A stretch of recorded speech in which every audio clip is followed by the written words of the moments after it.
Okay.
Where's our cold open video this week?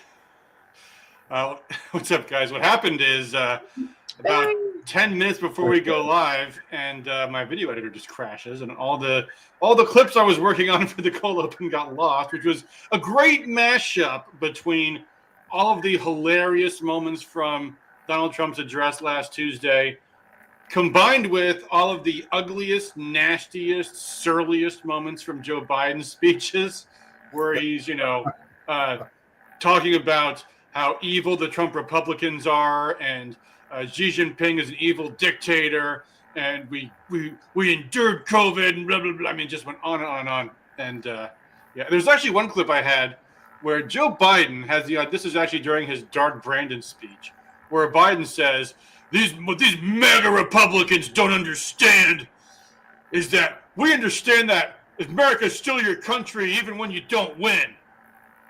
Which, of course, is the exact opposite of what the Democrats clearly displayed at the State of the Union address, I'm still calling it, this past Tuesday. But hey, guys. Hey, Barry. Hey, Patty. How you guys doing this week? Hey, pretty good.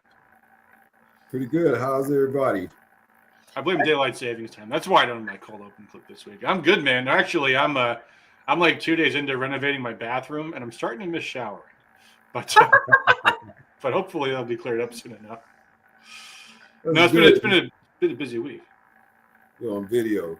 That's great. Yeah. So lots to talk about in the news this week. Although I guess we should still kind of do a recap of the. I mean, we obviously, Patty and me, we watched this. We did a live stream of the Trump speech, but some of the things that kind of came to mind afterwards. There's a couple of things to talk about. Well, one is we didn't actually watch Alyssa Slotkin's speech. Have you guys seen that one at all? Did you guys watch that? So no, I couldn't. I caught pieces of it, man. I got a weak stomach, bro. Yeah, it was short. It was only like 10 minutes long. I made a nice little write-up of it on the Washington Republican Club site. I'll pull it up real quick. But basically, it's funny because I actually predicted before the event, I actually had a post, Slotkin to deliver rebuttal to President Trump's State of the Union address. And I say, one thing is certain, there will be a lot of smirking from the freshman Democrat who doesn't know anything, but thinks she knows everything. And that was exactly what her entire 10 minutes was. In fact, when I made a little write-up of it, which fortunately you can actually just read. You don't have to actually watch it. You can look at the transcript. But this was her face pretty much the entire 10 minutes of the speech. And lots of shaking her head like this when she thinks she's making a smart point, and looking down like this because she's always looking down at the audience.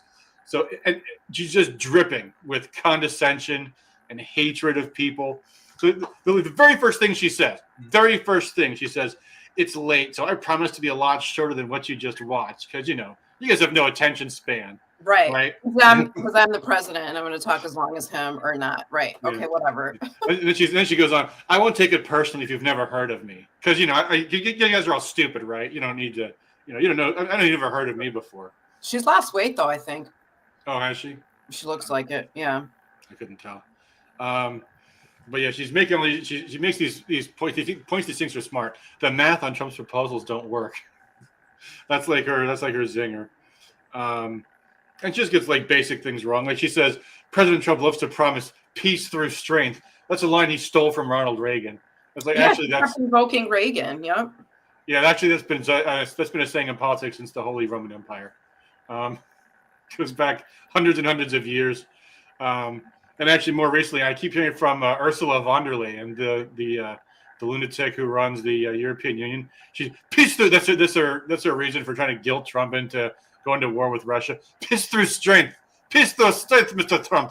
And anyway, and then the big line that everyone talked about. She says, "We all know our country is going through something right now." That was her big saying. Our country is going through something. Yeah, that was Slotkins. I mean, just capping off a night of Democrat humiliation and disgrace with almost nothing to even say. That eye roll of Doug Daniels went crazy. Out of curiosity, let me ask you guys: how often do you think you guys have really engaging conversations with liberals? Like, well, I tell you, I have to make a point to keep in regular contact with my family members because otherwise they're constantly being brainwashed to hate me. So I actually do try to talk to them almost every day, and we don't usually get into politics, but when they do, it's usually because they snap and just they'll like hurl something out that they heard on Twitter that they're mad about, and it'll just be some kind of random bit of nonsense, and you kind of like, okay, well, since you opened that door, maybe for 2 minutes we'll talk, but it doesn't last very long. But the problem is not that I don't want to talk to them. The problem is they don't want to talk. They don't want to, like, there's actually a U of M, they have this thing. There's this thing at the art museum. This group does this event called We Need to Talk, where they try to get liberals and conservatives together. That's like the premise, because we're so bad at talking to each other, they say. It's like, yeah, I'll be happy to talk, but I know you guys don't want me to talk, because as soon as I do, like, oh, that's the whole thing. The whole event, I went to one of these. The whole thing was an exercise in avoidance. It was all like, okay, let's talk about what brings us together. Like, we can talk about the weather, and we can talk about art and music. And it's like, weather, climate change. Well, they literally say that, but the whole idea was, let's avoid talking about politics so that we can connect as people. It's like, yeah, but the politics are the issues of the day. Like, we're supposed to be able to discuss and have debate. The problem is you guys don't want to, because when you start talking about things, you shut up, fascist. Shut up, fascist. I've lost friends because you're. Hey, man, I'm telling you, I have got it down to a science, bro. Yeah, we get it. We get into one question, and I just try to give one clear answer before they start yelling and start raising their voice. And from there, it's a short step to name calling. Yeah. And it's unreal, man. I don't have any conservative friends in Detroit. All of my friends and family in Detroit, in the city, are all liberal. And man, good God, I don't like going in the zone where it's like, anyway. I think y'all understand. Maybe some of them are undercover conservatives because it's so terrifying to actually be honest in Detroit, Yeah, but they would tell Barry. Yeah, I am harvesting those quiet closet conservatives out of my family too. Yeah. Hey, Mark says, much such an amazing panel tonight. Hey, Mark, how you doing, buddy? Good to see you. And we know she's our new senator. It's sad to see. But anyway, welcome everyone. We are live on all the 4 channels. Anyway, so we had this awesome Trump address the other night. There's been a little bit of fallout from that. Al Green is the Democrat who had that outburst in the beginning. He has been censured, which I think doesn't go nearly enough at all. Like, he's just going to wear that as a badge of honor. Like, first thing should have been stripping committee assignments. Like, that's the first thing. What did they do to Marjorie Taylor Greene when she yelled out? I think they took away. Well, I know they stripped her of at least one committee. I don't know if that was because of that or something else. They did it. Yeah, they did strip her of committees, all of them.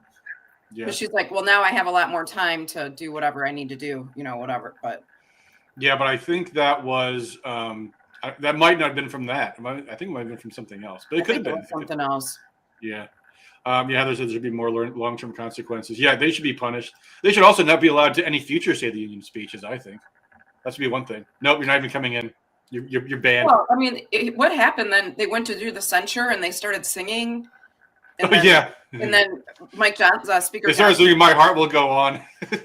And Speaker Johnson just gave up. Yeah. No, they did have the vote. They did pass the censure. It had like 10 but then they went to do something and they gave up because they started singing "We Shall Overcome." Yeah. That's what it was. My heart will go on. So they should have said that. They weren't singing Celine Dion. Yeah. But there should be more strict punishments for this. And the reason they always say we can't do that is because within the Democrats they're going to be even more harsh if we do this, and it's going to get out of. Yeah, that's the thing. The Republicans always let the Democrats escalate and break more rules and more decorum, and they're going to still do more. They're going to still do more the next time they take power. So you might as well get in front of it.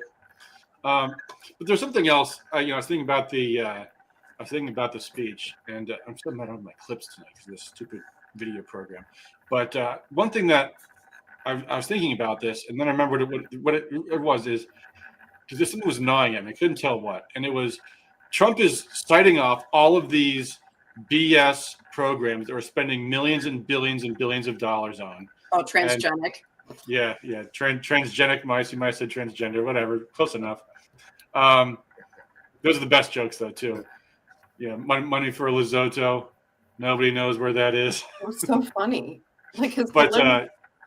But the thing that got to me afterwards is that guy over his shoulder, Mike Johnson, with this tisk look on his face. He's shaking his head. He's the one who voted for all this garbage. He's the one who passed it over Republican opposition. They have Nancy Pelosi budgets in place right now because all Mike Johnson could ever do is keep passing continuing resolutions. And when they didn't have the Republican votes, he got Democrats to vote for it. Yeah. And guess what they're going to do next week? They're going to vote for Nancy Pelosi's budget again. And Trump is on board with it. Yeah, he's the same stupid stuff as far as that goes. And their explanation for this, because I'm like, this can't they can't be serious. There's no opposition to this. Apparently, they've got the whole Freedom Caucus minus Thomas Massey, the one smart one. All of them are saying, here's what we'll do. You see, the budget is actually not a floor but a ceiling. We can always just cut stuff out of the budget later. We can just pass the Nancy Pelosi budget, and they'll just cut stuff afterwards. Which I don't buy for one. Yeah, Patty, exactly. That's exactly a mind game. Mind games. Yeah, it's complete BS. And too, and here's the tell. They also put in a debt ceiling limit increase of $4 trillion. Oh, you're going to cut the budget, but you still need that $4 trillion debt limit increase, do you? Why would that be? Why would that be if you're now planning to fund the transgender mice and everything else for the next 6 months? For the next 6 months of Trump's presidency, they're going to keep funding that crap. We'll see. But I don't believe for 2 seconds. I think the Freedom Caucus is going to get rolled on this. They're going to get laughed at. It's going to be bad. At the end of the day, remember what they say in December. Oh, we'll pass the Pelosi budget for another 3 months because that'll get us into March. And by March, we'll have plenty of time to work all this stuff out, get all these spending cuts. I've been hearing this for 10 years. Yeah. That's the Republican motto. Next year. I mean, there's no fiscal responsible people anymore at all, except for Thomas Massey, maybe. Yeah. And why don't the Republicans, why are they so afraid of shutting down the government? Like, we've had them before. You know what happens? After about a week and a half, the American people start realizing how little they need the government. and then the politicians start to really panic. And, oh my God, we gotta shut end the shutdown right now because people are starting to realize everything's okay. And that's when the shutdown suddenly ends. Mm-hmm. But that would be their leverage. So, oh, sorry, the Democrats keep not passing our budget. Oh, well, sorry. Cloture. Yeah. Another thing the Republicans seem to have caved on. They say that it's going to take 2/3 to amend the Senate rules. I don't buy that. There's always a way. There's always a way in the legislatures to change the rules. And the Democrats know that they will do it the moment they get into the majority. So we'll see. Yeah. But yeah, I don't know. I still say overall, I like Trump's speech a lot. One of the things, I was watching these old Biden clips, and Trump was actually he was strong on the domestic policy, very light on foreign policy. Like, there was no China bashing, there was no Iran bashing even, although we can talk about Iran because that's been this week too. Not much on foreign policy, although there was this moment where Trump goes that, so I got this amazing this amazing letter from Zelensky. Let me read it to you. It's so awesome. And yeah, it's actually kind of a lot of garbage, actually. This is the statement here. I'll pull it up here. This is the statement Trump was reading from at the address. And because he quoted from there's parts of the letter that are word for word what Trump was saying in the address. And this is what Zelensky wrote. I would like to reiterate Ukraine's commitment to peace. Okay, that doesn't really mean anything. None of us wants an endless war. That doesn't really mean anything. Oh, okay. We want the war to end on our terms, which you don't get to do because you're losing the war. That's just kind of the way that goes. And then he says, Ukraine is ready to come to the negotiating table as soon as possible. Oh, as soon as possible. When might that be? You mean that's not now? You mean that's not like a year ago? No, as soon as possible. Once we win the war, then we'll come to the negotiating table. That's when it'll be possible. And then he says, no one wants peace more than Ukrainians. Sure. And then he says, blah, blah, blah, blah, blah, blah, blah, blah, blah, blah, blah, blah. Oh, here's what he says about this meeting at the White House. Our meeting in Washington at the White House on Friday did not go the way it was supposed to be. Oh, yeah? Whose fault was that? Where's your apology, Mr. Zelensky? Because if it didn't go the way it was supposed to, whose fault are you saying it was? If it wasn't yours, you're saying it's Trump's fault. That's what he's saying. It's Trump and J.D. Vance's fault, right? That's what it says to me. And then he finally says, regarding the statement of the agreement on minerals and security, Ukraine is ready to sign it at any time in any convenient format. Hasn't been signed yet. And then he goes, here's the kicker. We see this agreement as a step forward toward greater security and solid security guarantees. That's what Trump has been saying no to. No, we will not go to war for you. Right. No, it will not be happening. Security guarantees. Yep. This is all complete and utter bullshit. So Trump did not need to even bring this up in the address at all, because all that's going on right now between all this back and forth is it's making Trump look like he's indecisive. Like he keeps on saying, like, okay, well, now we're negotiating with Russia. Now I'll meet with the Ukrainians next week. Zelensky won't be there. We're ready to lift sanctions on Russia. Maybe we'll sanction them some more. And it's just he's just gradually getting sucked in. Like this is not a clean break. Although Russia is trying to make it easier for him to decide by, I don't know if you guys have seen the news, destroying the Ukrainian forces in Kursk right now. Yeah. They have absolutely gone. This is right after. What did Trump just tweet out? He says, Russia is absolutely pounding Ukraine right now. I'm considering really sanctioning them hard if they don't stop. I don't know. I mean, he's doing the same thing. Not totally jumping top, but same thing on the tariffs, right? Oh, we're going to give him another month reprieve. Oh, we're going to this, Yeah. So same idea. Yeah, there's a lot of that going on. You find out a lot of people don't have a stomach for these tariffs. Every time I hear somebody talk about it, it's like everybody's so scared. They're like, everything's flying off the shelves and we're not going to be able to afford anything. I was like, man, just have a little bit of patience. So these liberals are scared to death, man, or they, I guess they just really want to criticize Trump's policies. But it's unreal, the panic that seemed to spread about sanctions.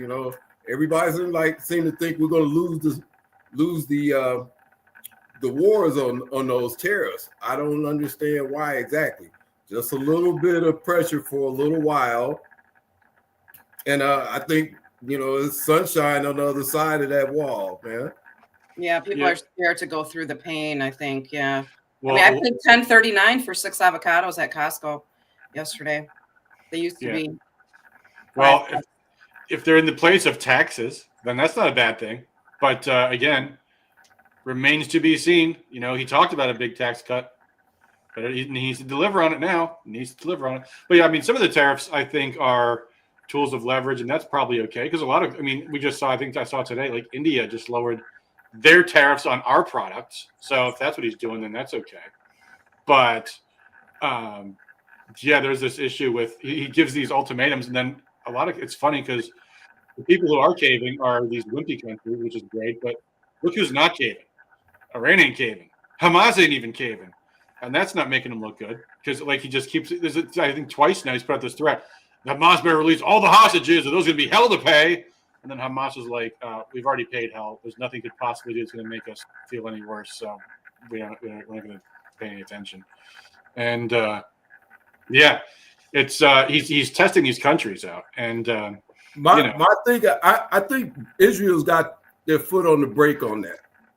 That's what I think is going on. That's my opinion on that. I don't know. Obviously, I got nothing to back it up other than, how I feel about it. But I would believe that Israel is saying maybe we can, I think Israel's got the brakes on that. It's my opinion. I don't know, man. I think Israel would like us to get into a war with Iran. I think that's what they've been lobbying us to do. I mean, Hamas, though.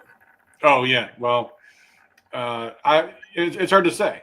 I mean, I think both sides benefited from a ceasefire because both sides were dying, and they don't like that. But the situation, though, I mean, it might be like one of the things that's the core problem with the negotiation with Ukraine is that actually Zelensky is not interested in peace. Like the country of Ukraine might be, yes, but for Zelensky, the moment they get the negotiation, he's done for. He's politically done for. They can't not have elections forever. As soon as there's a peace negotiation, they have to call elections. And Zelensky has an extremely low popularity rate in Ukraine, despite the phone polls that his company did that say he's so popular. As if Ukrainians don't know their phones are bugged by Zelensky's people. I mean, that is a real thing too. Like I've seen countless videos of just people being hauled into like right off the streets and thrown into the front lines. It's insane what goes on. Yeah, it's terrible. But yeah, I mean that's this game that Zelensky keeps on playing is I'm going to say we're going to negotiate, but I'll never actually negotiate on any terms that that aren't capitulation of the opposing side that is winning the war. and it's just like this is going to go on until there is a military conclusion, which is going to be the complete destruction of Ukraine. Like that's all there is. And it's so weird to see. I mean, the big freak out this week has been Europe. That, I mean, I guess it started with these. First, it started when Trump just said we're going to talk to the Russians, and they had like a bilateral. I mean, they didn't even talk about Ukraine. Just talking about like restoring diplomatic relations between the U.S. and Russia, and Europe just freaked the fuck out. But now Germany is talking about we need to reindustrialize for a war economy, and we're going to ramp up military production in Germany. Which how? Like you guys just got done deindustrializing.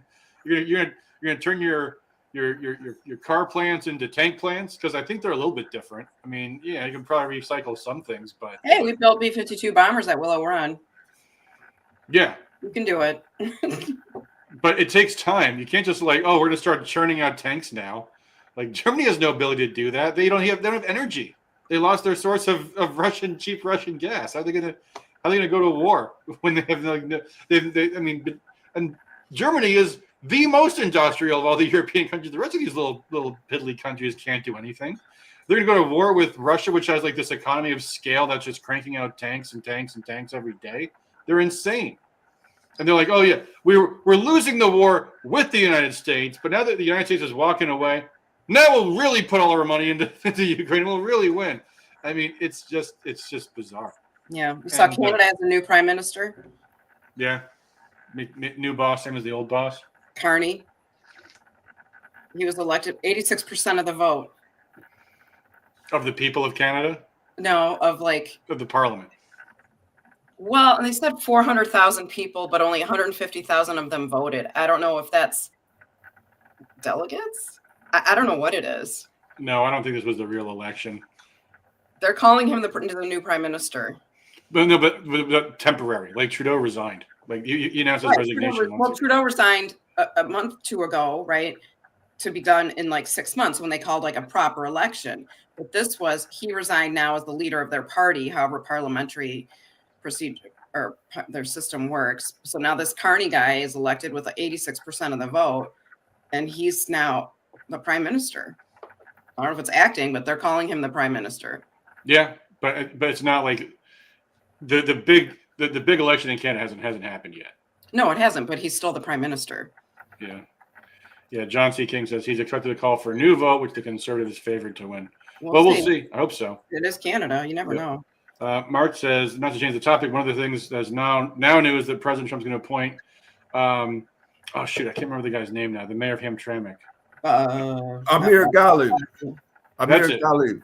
Yeah, that's thank it. you. Neil Ghalib, yeah. Ambassador to where? Kuwait. Oh, cool. Nice. Yeah, is he Kuwaiti? I think he might be. I don't know. He's Yemen. Yemen, that's right. He's Yemeni. That's right. I had forgotten that. Someone had told me that. Cool. Good for him. Yeah, awesome. Anyway, so yeah, all this foreign policy stuff, it's like all these countries are completely freaking out about Trump, and the ones that aren't are Russia and China. And the ones that are freaking out are the Europeans. And I mean, I wonder what's going on in the State Department now with Rubio and with Tulsi Gabbard and Ratcliffe of the CIA, because they got to be thinking now. Some of these Europeans have literally just said that America is hostile now. We're viewing America as an enemy, and them's fighting words. Like that's okay. Well, then you get to be on our nuclear annihilation list if you want. Oh, come on. No, we really do have that. That's an absolutely dead serious thing. In fact, our nuclear protocol is actually, if we have a nuclear exchange with Russia, we also nuke our friends too, because we have to be the dominant superpower. And if the world ends because, the United States and Russia exchange hundreds of nuclear weapons and destroy each other's countries entirely, we don't want any other country to be supreme after that either. Like that's how deranged our nuclear policy is. Oh my God. That's how deranged. Yeah, the nuclear policy is completely insane. It totally is. And we dodged a bullet with Joe Biden, thank God. But these Europeans are really coming out of the closet. This latest thing is banning Georgescu from becoming prime minister in Romania, which is at least in part because of J.D. Vance calling that garbage out. They're tempting us. Well, the other thing that happened too was Trump came out the other day and says we're not going to be sharing intelligence information with Ukrainians for attacking Russian targets. And in the Telegraph newspaper in Britain, they just came out and said our intelligence sources said they're going to disregard that order from the United States, and they're going to share the intelligence with the Ukrainians themselves, even though they put out an order specifically saying they can't do that. So Europe is literally provoking us, like left and right. They're provoking Trump. Well, they better not take the bait. Who, Trump? Mm-hmm. I hope he does take the bait. I hope he expels the Romanian diplomats. I hope he does go to war with. Well, maybe not war. That's a little extreme. But treat these people like they are. Like, we know, Trump knows that the British people, not the people, the British prime minister hates him. That Macron hates him. So start acting like they hate him. Stop. Yeah, but he's like, he wants the people that hate him the most to like him the most. That's always been his Achilles heel. Yeah, we don't need him. Hey, it's not going to change. I mean, he will try to win them over. That's how he is. Where you can get some cheap steel or some cheap aluminum if you're tariffing Canadian aluminum? Russia. They got plenty of aluminum. Like there's better trading partners out there, like countries that make things, as opposed to the Europeans who really don't. You would believe I really literally had an argument with somebody about that today. Literally, yep, a liberal, and she started yelling at me, and I had to ask her to leave my house. True story. Over what? Aluminum? Over the sanctions for Canada. Yeah, well, I mean, I'm not a fan of sanctions. And China, and she was saying, oh, we can't win those, blah, blah, blah, blah, blah. And I said, it takes absolutely nothing to punk out a liberal. Like, all you got to do is say something's bad's going to happen, and they just get scared. And want to. Well, then why didn't you say anything when Biden was sanctioning Russia? If sanctions are so bad and dangerous and dumb, all of a sudden you don't like sanctions, but you don't like sanctions before you used to. Yeah. Well, because they don't say anything. Like, Bernie was in town Saturday. Bernie Sanders. Oh yeah, was he? He had a rally in Warren somewhere. Oh And geez. I saw somebody posted on my Facebook, Bernie, and like all of a sudden she's like saying all these things. I'm like, where have you had your eyes closed before you like? Where have you been? And they're like, you think Bernie's not part of the oligarchy? Like, Yeah. wake up. Yeah. Yeah, Bernie Sanders especially because his entire quote unquote movement was about defeating the Democrat Party establishment, and just it was completely phony. He folded to Hillary Clinton, endorsed Hillary Clinton, got nothing. The Democrat Party spits on him. They laugh. Yeah, exactly. Alga News says with Syria taking out Christians and Muslims, they don't like Tulsi was right jar keeps filling up. Yeah. Again, I mean, see, this is the other problem that Trump just has is he can't just bite the bullet about this. Like he's trying. I mean, you see, he's slowly putting in these little things. Like the other day, Marco Rubio just kind of casually out of the blue, just kind of put out there. You know, we are actually in a proxy war with Russia, which might seem like, I mean, to you and me, it's obvious, but for a lot of Americans, that's like a taboo that they were never supposed to be allowed to say. It's like, oh, this is really about a fight between the U.S. and Russia. It's nothing to do with Ukraine.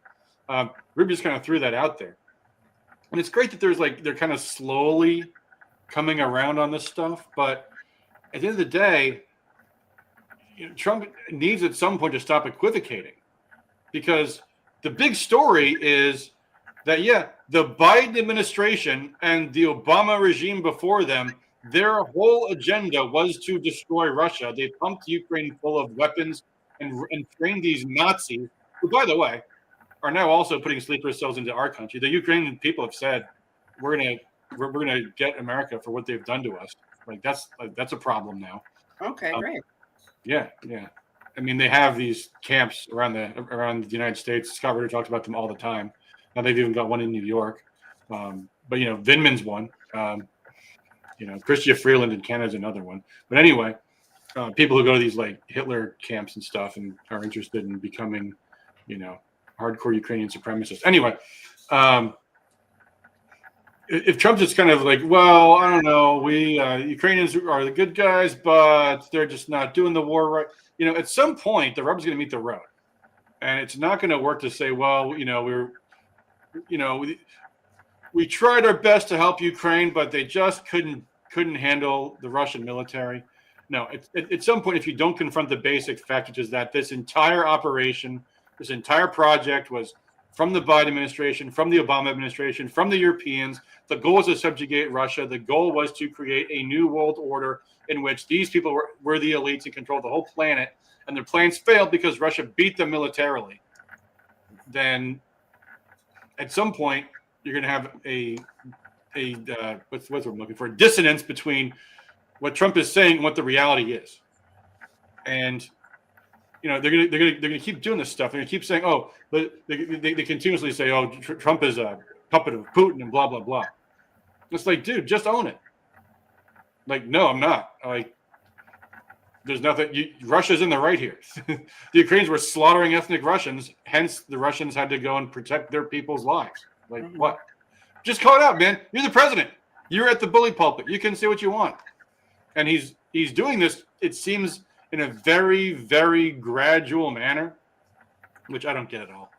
Because at some point, enough time's going to go by that it's like, okay, but now you have still put a lot of money and weapons into Ukraine on your watch in this term. Like, okay, we've shut out some intelligence sharing with Ukraine, but not all of it. We're still helping them kill Russians.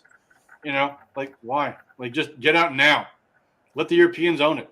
I mean, this has to be something that's done decisively, and there's just more pussyfooting around. And I don't think Trump really gets the Russians either, because he keeps saying, like, we'll get them to concede on some things, like maybe some land or something. Like, the Russians have said no. We will not give up. 3 years ago. We will not give up the land that our people died for, and that the ethnic Russians there voted to join our country any sooner than you're giving up Alaska or not giving up Donetsk. It ain't happening. And there's still this talk about there needs to be some kind of negotiations, and Russia's like, yeah, the negotiations will be We keep the land we've got now because Ukraine lost it. Sorry. And we're denazifying Ukraine. That's going to happen. That means regime change. You don't like that? Sorry. That's what's going to happen. There's not much to negotiate, honestly. Now, there's all kinds of things we could negotiate with Russia on, like, aluminum, like rare earth materials that apparently Trump's got a hard on for. There's lots of deals we could do with Russia. But it doesn't seem to be what they're talking about. So I don't know. Anyway, what else has been going on in the news this week, guys? Oh, the Tate brothers Okay. are in Florida. They're in Florida. DeSantis did I see today? DeSantis was like, they're not welcome here. No, I think they got all of that cleared away. The last video I saw, they were somewhere having a good time. Innocent until proven guilty, right? Correct. I guess they said some disgusting stuff. Yeah, I know. About beating women and not just once. Like, they're gross. Yeah. Right. I actually heard that. I couldn't believe it. Well, I guess I could believe it, but because I was a Tate fan, I'm not going to even lie to you. Up until then, and it still seemed like it should be some redeeming value for those guys. They got that rags to riches story, man. I mean, damn, that is badass for real. Those stories he was telling about beating up those women. Like I said, I had never heard that stuff. Yeah, it do make you look at them different, but they're not fugitives. They're out on bail. I guess they're still awaiting trial in Romania. Didn't they are American citizens? Huh? I thought Romania dropped those charges. I don't think, and that's how they were able to leave the country. I don't think so. I don't honestly care enough to go look it up with the stories with the Tate brothers. But it's one of those things where it's like, why do I have to get involved in this story? But I think that up until this other stuff, I thought those guys were good representation of masculinity. Up until I'm telling you, maybe you guys don't see it the same way, but when I see, like, one time I saw Adam on here and he had Shane and somebody else with a beard. Scott, I think it was. The three of you guys were 3 white guys on here, 3 white heterosexual men beards with beards. And I was like, man, it's probably a bounty out for you guys somewhere if I could get 3 of you all at once. That's hilarious. Get some reward money, man. You have something against beards, man? No. I'm saying the society in general has a problem with masculinity, with straight men, especially white men, being straight. And like I said, I made the observation there. This is the first time I've seen 3 white guys with beards, heterosexual, sitting up there talking like men. Well, I mean. Yeah, as far as Andrew Tate goes, I don't have a lot of, maybe not. I wouldn't say I don't respect. I don't appreciate the men that like to tell men how to be men, because I think the whole thing is like a play for their own alpha. It's all like, yeah, I'm such a man, I can tell other men how to be men. It's like there's only one thing that a man needs to teach another man, and that's you don't get to ask for help. You have to learn yourself. You have to figure it out yourself. That's what being a man is not taking advice from other guys, like it's called learn everything the hard way. Like, that's what being a man is fucking breaking your head on doing things the wrong way and going through life. Not listening to a woman who probably already has the answer. Yeah, sure. But who got the Tate brothers released? Your favorite guy, Adam. Who's that? Rick Grinnell. Yeah, whatever. I didn't know that. He was part of it, yeah. Wow. They say he said something behind the scenes. He was on, Megyn Kelly was talking about it Wednesday or Thursday, I believe. And that's where I heard the videos of, beat a woman, over and over. Yeah. I don't understand the mentality of like being a follower of that kind of guy. Like, again, it's just like, like if I need to learn something about being a man, I go to the internet and look it up. I don't like, let me find a man coach that'll tell me how to do something. Like, no, like it doesn't work that way. It's yeah, it's all about the self-help, not about the not about the what's the word for those big what do you call them? Those there's a whole industry of like conferences that like I guess it's self-help, the self-help industry, the guru industry, something like that. Mm-hmm. I don't understand being the follower of any kind of guru, honestly. Like the whole thing seems weird to me. Like I don't know. It's not like authority figures on a certain level, I kind of agree with you on that, Adam. It's just so, for example, like I grew up without a dad, and here these guys are. They grew up without their dad, and they got this wild success. And like I said, up until you hear about the beating up the women, you just think these guys are like come out of the ghetto, same ghetto I came out of, except over there. And they really, really did some dramatic stuff. So also the other thing about growing up without dads, I think you might think that masculinity that you experience with your dad in the house like that, man, that's probably something I think a lot of guys really don't realize how much that impacts your thinking and your responses and all that stuff. I guess that's why I really like, all I'm trying to say is that's why I really like them, because they seem like they were masculine men despite all of the adversity, and I didn't know anything else about them. So, but guys, when you grow up with a dad in your house, you kind of have masculinity already, but when it's not in the house with you, and I don't know, you just miss something in your thinking. I think that's part of the problem with Detroit being so liberal, is where 80% of us grow up without fathers in the house. Yeah, that's what I think is the real problem.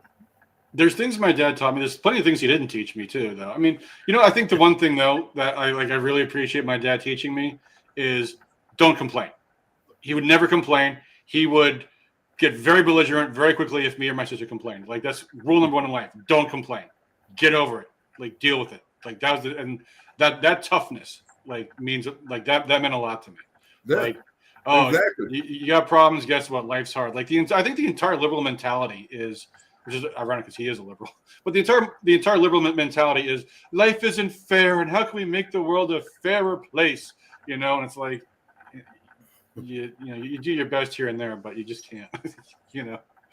Heather says you can learn to do anything on YouTube. Yeah, I'm learning to renovate my bathroom that way. Yeah, didn't Gretchen Whitmer say look at YouTube and how to cut hair? Remember? So then why do we need this education budget then, Gretchen? I mean, why are they screaming? They were screaming in the House. The Democrats were when I think Anne Boleyn was speaking. Did you see that video? Yes, no. Heather, I had to go on off camera because I had to sneeze. She's like, Patty's gone. Sometimes it's an internet thing. I finally did get Comcast, and for the first several days, it just kept on going on and off. They ended up having to come out and like rewire the whole thing. So things do happen with the internet. Just saying. Anyway, what else are we going to talk about tonight? Okay. I got a story for you guys. This is a local interest story. Oh, by the way, speaking of local interest, great event the other night at the Northville Republican Club with that election integrity talk. But and Plymouth Canton yes. Club. Oh yeah, that was awesome. Wasn't just Northville. Yes, Northville, Plymouth, Canton, and Washtenaw, and South Lyon. Anyway, we have a story we've been following, which is this Democrat Party chair in Lenawee County, Michigan. Oh yeah. Who, that guy who he had made this comment a few weeks ago. Well, he's making several comments. First, he had a post on his county Democrat Party's, I think it was Facebook, where he said that we need to extra constitutionally remove Trump from power, and everybody who supports Trump is an accomplice. And he ended up getting they took the post down. For some reason, the Lenawee Democrat Party thought it was maybe a bad look for them. But then Swift, this guy's named Bill Swift, he went on this local radio station and doubled down. He said the reason why they took the post down was because we were concerned for our safety from these Republican Nazi terrorists. He kept, and then he kept like constantly calling Republicans a Nazis. They're all Nazis. They're all Nazis. Elon's a Nazi. He did a Nazi salute. Trump's a Nazi. Nazi.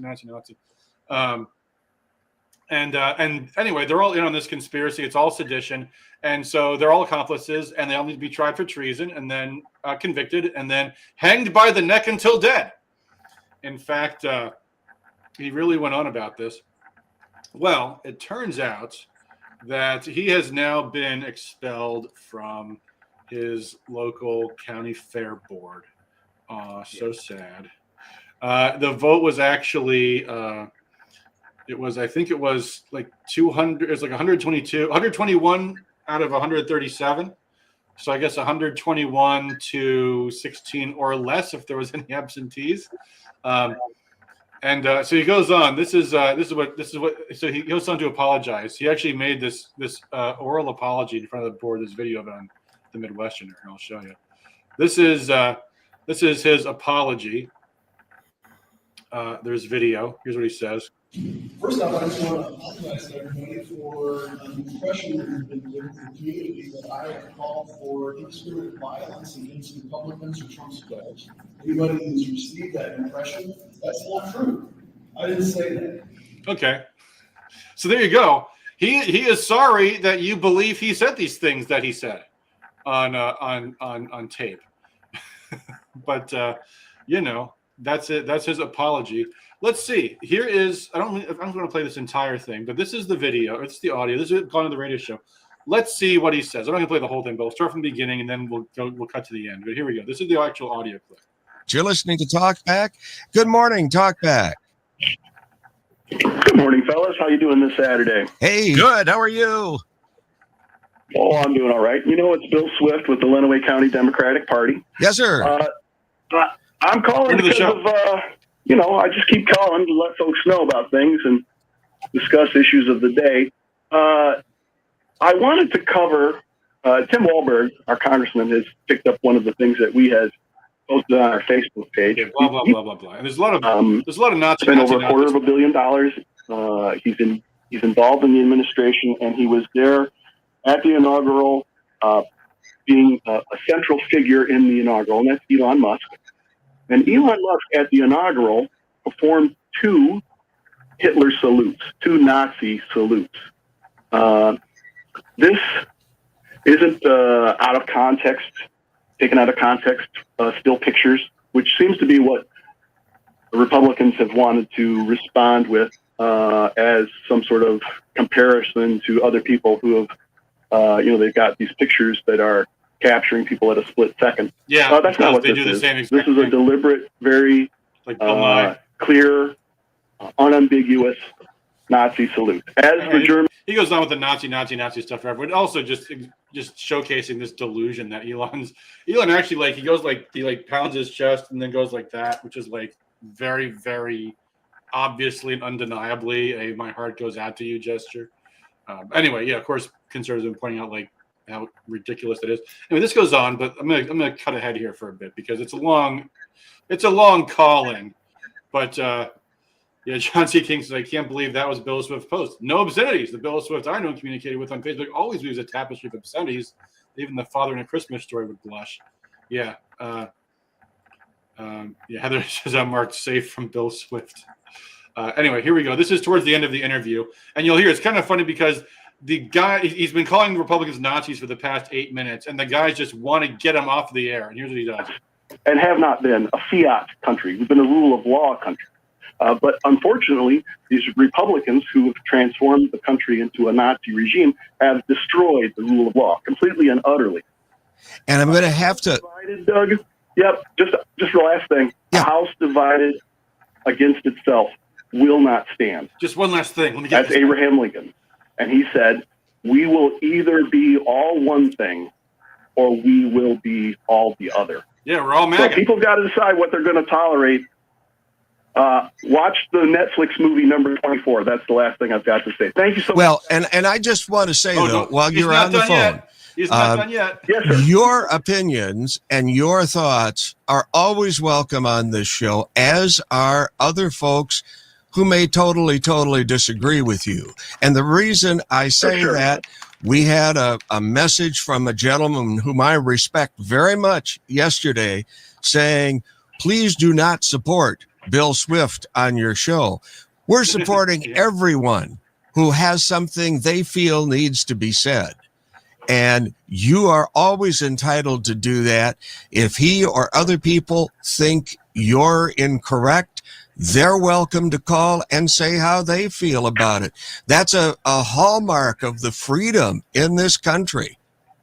And on this show. Yeah. And on this show. Now the guy's going to Since you ruin this did- on purpose. Since you did bring it up, that was in relation to a statement that I had made about traitors trying to make Donald Trump a king. Oh, here we go. There are some folks that have been posting on our Facebook page saying that we need to acknowledge that Donald Trump is our king.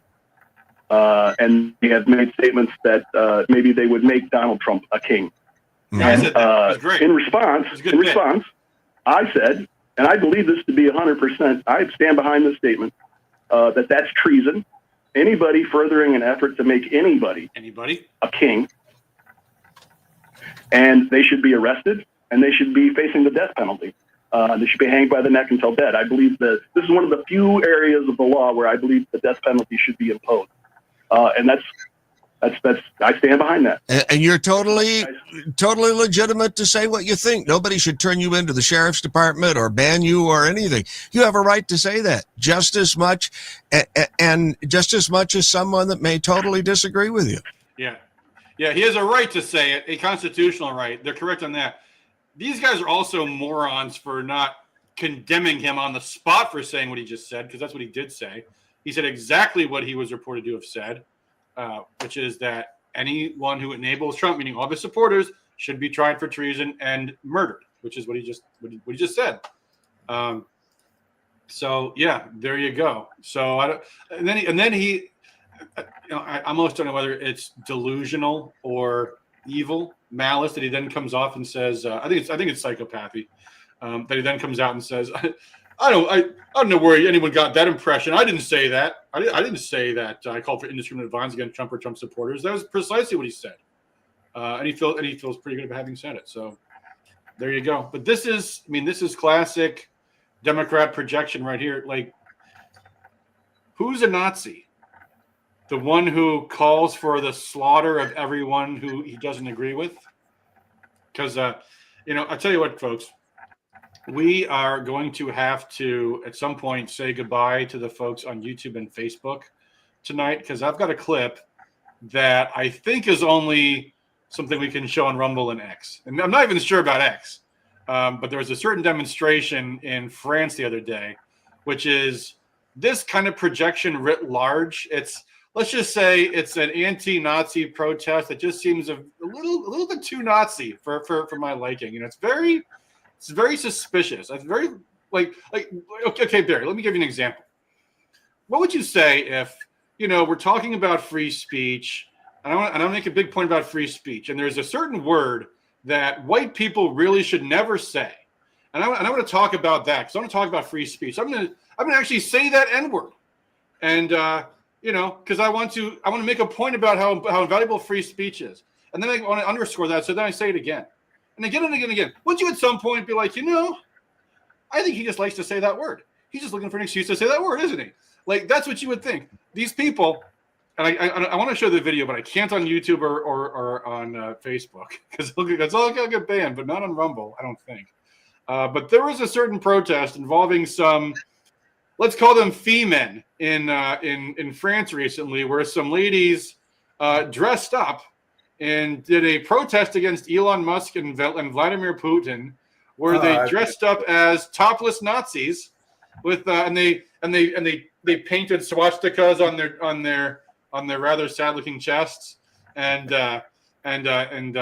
all kinds of very, very vulgar symbols. Algan says, "Guess I better over to Rumble." Algan says X will show anything, including X-rated. Well, there you go. Okay, free speech, and besides that, public interest, I say. So we'll have to go over there later on in the stream, because I don't have a closing bit tonight either because of my issues with my video. I'm saying that's why. Yeah, the pictures I saw, they were topless. Yeah. I mean, they just had paint over their chest. Well, if you haven't seen the video, you're missing out because it's actually kind of creepy. It's kind of like a Nazi rally because they do the salute and everything. Like, not the Elon style salute, mind you, like the real thing. Yeah, I mean, it's projection writ large, and it's I mean, you get this sense too. Whenever the Democrats, you saw it at the speech, this notion of we need to destroy free speech because it's a threat to liberalism. We need to end democracy in Romania because it's a threat to democracy. You know, they do the very things they say they hate, and it's just sad. So anyway, it's actually almost 10 o'clock now. Before we do this, I do need to talk about an email I did a day or two ago because we've been talking about some issues, and one thing that came up was there's been some new bills in Lansing that have been going to the Government Operations Committee. And for those who don't know this, the Government Operations Committee in both the House and the Senate is almost always where bills are sent to die. Like whenever the Democrats, in fact, I'll even pull up some bills as an example here.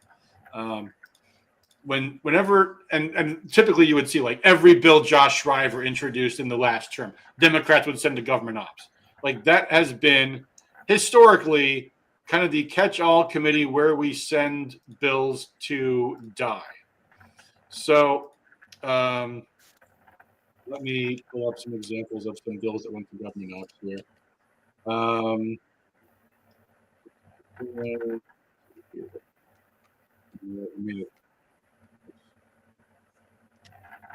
can do this. I need to get a sound clip that I play when I have dead air conditioning comes up at the moment. Anyway, the point is the Government Operations Committee is the committee that usually, but not always, when a bill goes there, is sent there as to send a message to the bill sponsor. Forget it. We are not going to ever bring this bill forward. It's not happening. And bills almost never get a hearing. So imagine my shock when the Defend the Guard bill, which is a bill to say that the Michigan National Guard can't. I wish this Marble he would talk about the Michigan National Guard cannot be sent to fight in undeclared wars, which are very often a concern. Maybe not so much right now with Trump as president, but just last year it was a very big concern. It still could be. You know, I mean, you never know. Things that go settled with China or something. Very important to have Congress actually declare war. I think it's very important for Congress to actually authorize spending. But anyway, so just for example, a few bills that Democrats sent to the Government Operations Committee last year. There was a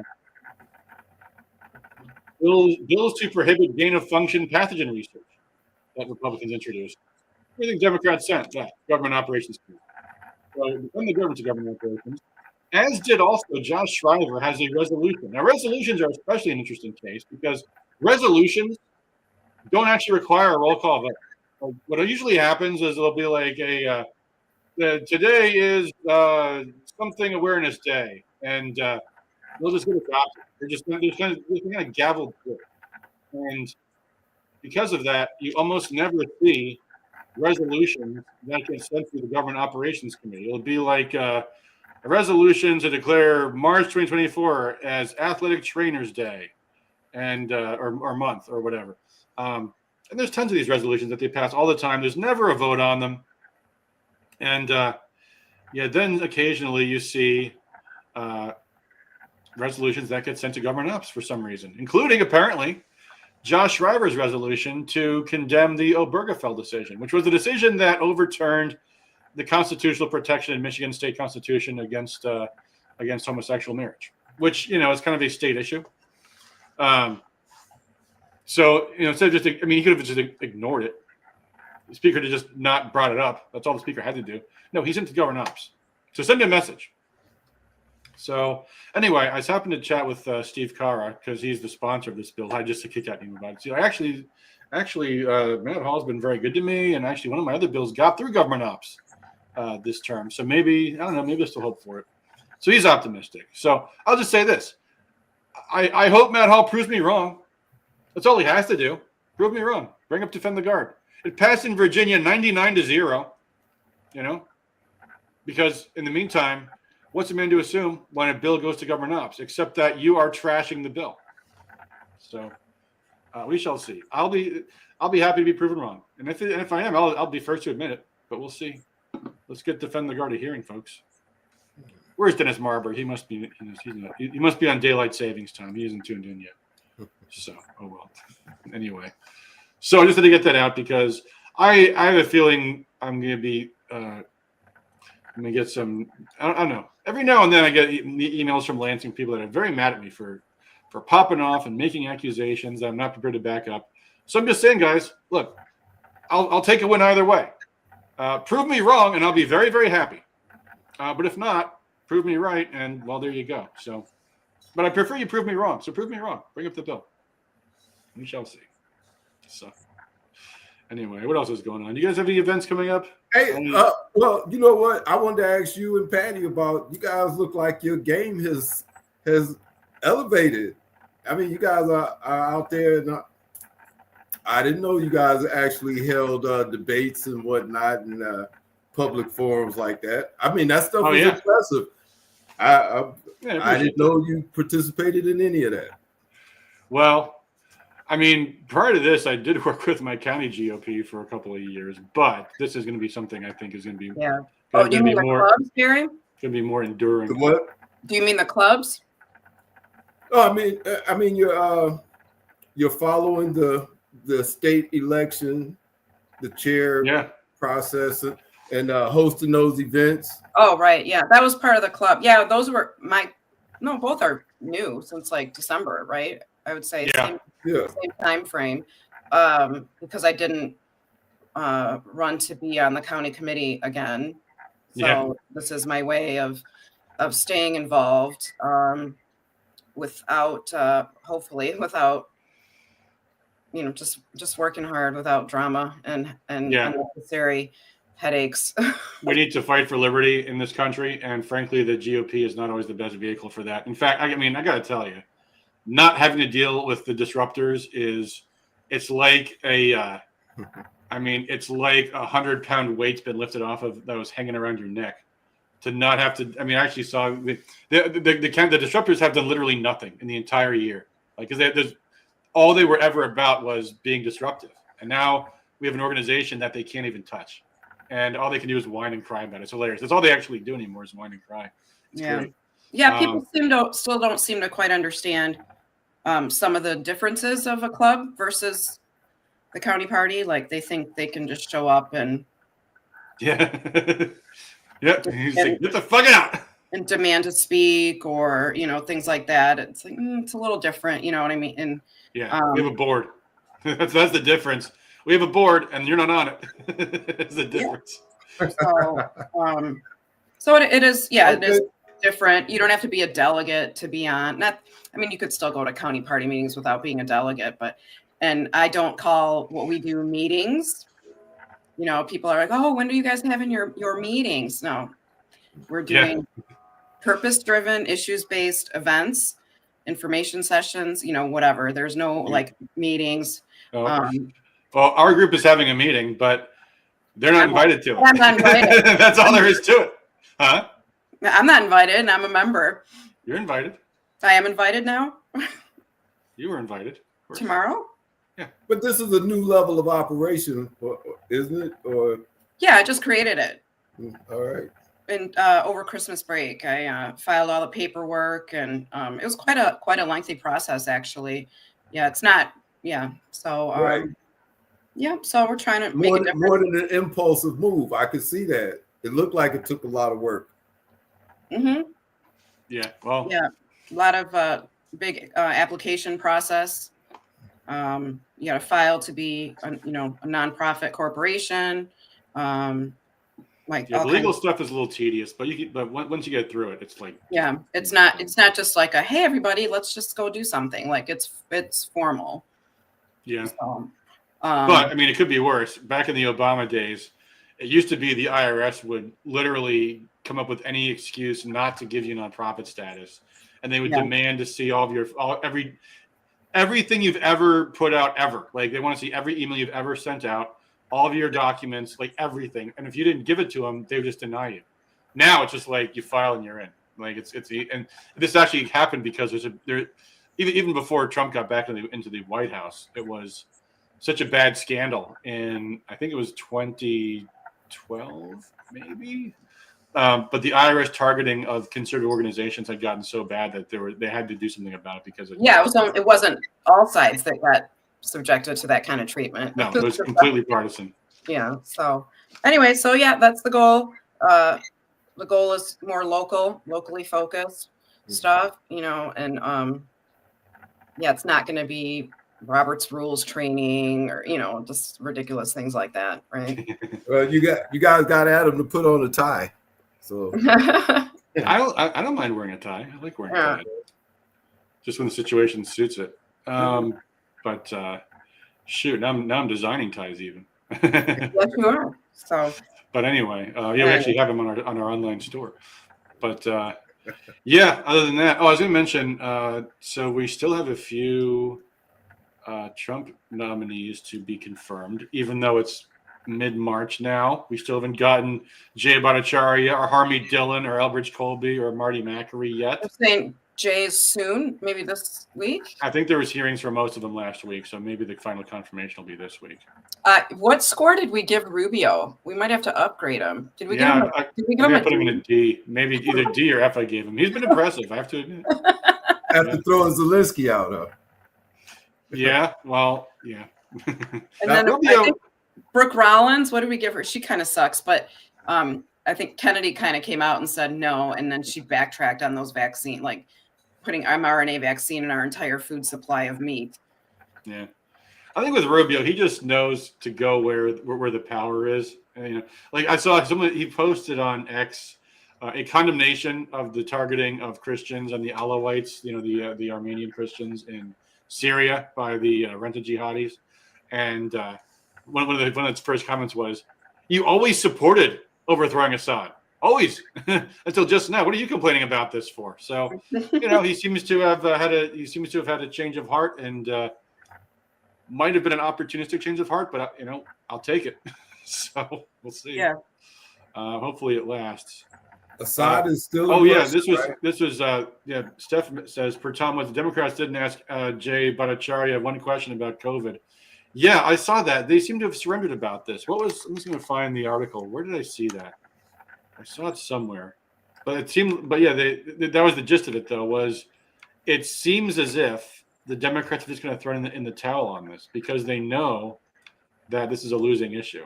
And I forget where I saw it, but I did see that, something to that effect also. I'm sorry, I didn't mean to interrupt. Barry, you were saying? Or maybe it was Patty.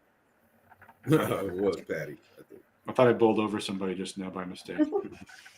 Okay. Well, anyway, is that all for tonight? I think that might be.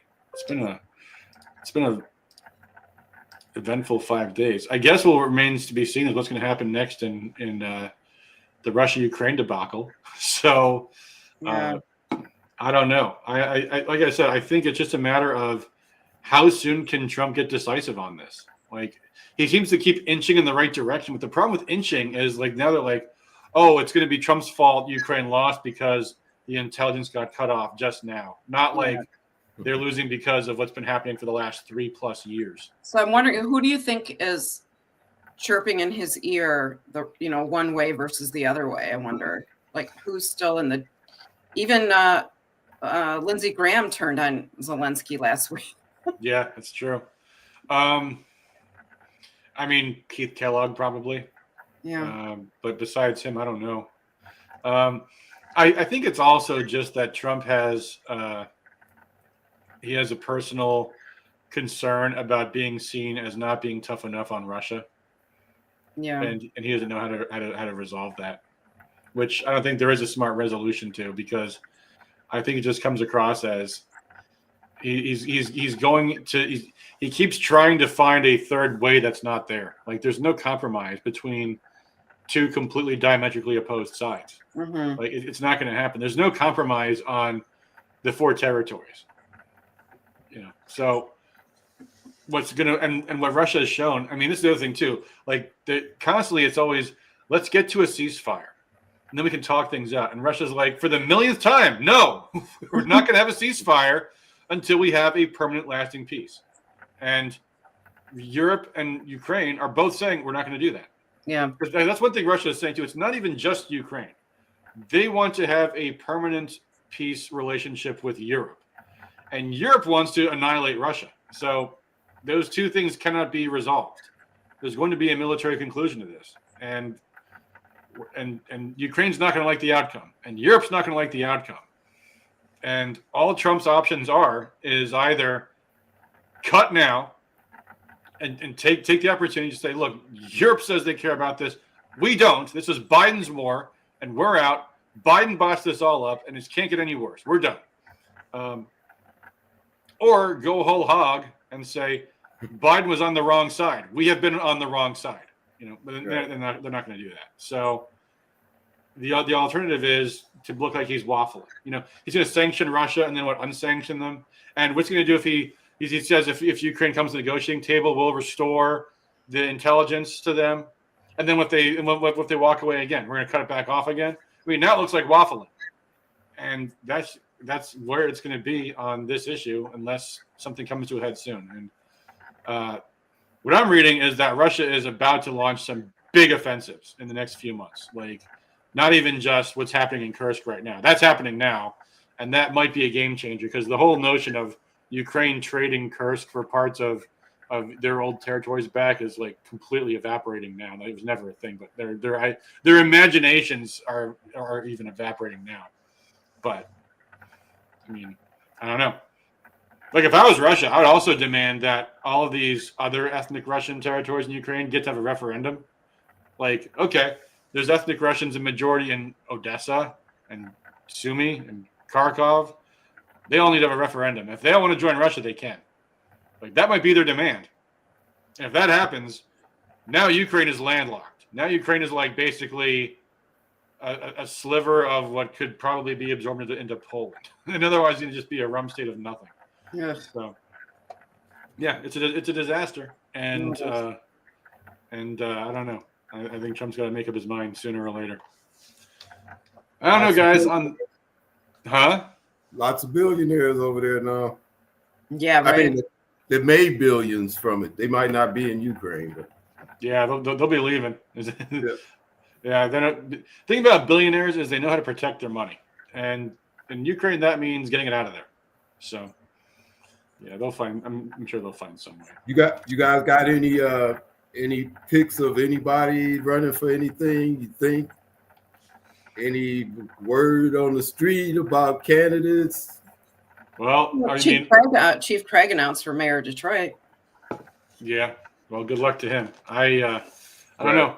I think Detroit's probably a pretty safe Democrat area, personally. I know some people don't want to hear that, but it's gonna be a tough one to crack. But no, someone told me Kevin. He actually announced. I'm sorry, I didn't mean to cut you off. Patty, you said he announced. He did. Yeah, he announced this week.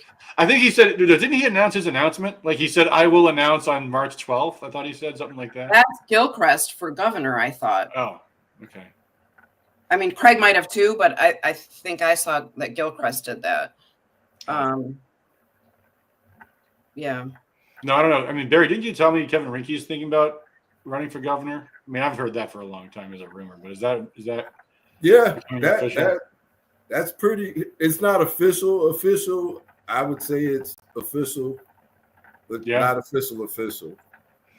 Well, he would not be my least favorite, but I don't know. We'll see. I will tell you, man. I don't know any of the other candidates face to face. I mean, I know Craig, but he's not running for governor. But I know Rinke, and I'll tell you, man. From what I know of him, he strikes me as a solid dude. Yeah. I mean, as far as guys who can hold a real intellectual conversation, and you can see that they're thinking ahead. You know, I kind of get that impression when I'm talking to you sometime, Adam. You know, like your head is you're still spinning while we're talking, and I get the same read off of Rinky. Yeah. Anyway, I don't. We'll see. Yeah, I don't see anybody beating him. He's got money and smart, and he's tough dude too. We thought that 2 years ago, and Tudor came out of nowhere and won. Yeah, that was Trump's doing. That's one thing I really would. I took an informal poll at the convention, by the way. Yeah. Okay. Yeah, and some people told me that they thought that that was bad, that Trump endorsed Tudor because Ricky had a better chance of winning, and It's Tudor easy to say that all in came out of hindsight. nowhere with no credentials that I know of anyway. Yeah. So, well, easy to say in hindsight, and I don't know. Right. I mean, that was a popular vote nomination. It wasn't a convention event, and Tudor got the nomination fair and square somehow. So, and in fact, you know, originally there was all these other candidates that got disqualified, including James Craig, including Perry Johnson. Might have been a different race altogether. So somehow the stars aligned for her, and then it all went wrong, unfortunately. But the main issue, I think, was that she was walking a tightrope on abortion and slipped, unfortunately. I'm always someone that is encouraging candidates that take a hard line on a strong moral issue. But if you're going to do that, you also have to have absolutely pitch perfect messaging, and she didn't. So, and even that might not have been enough. You know, you just never know. There's a lot going on wrong in 2022. So we'll see. But I think there's a lot to go after in 2026. A lot of terrible things that Democrats have been doing to our state for far too long. It's time that there be a reckoning. So with that, I'll tell you what, we're going to say goodbye to our friends on Facebook and YouTube, and then we have a short little clip. So let me hang up on those streams right now. You guys can catch us on Rumble or on X if you want to see the end of the show. So here we go. Bye-bye, Facebook. Here you go. YouTube. You're getting nuked in a second here. And YouTube. Remove YouTube.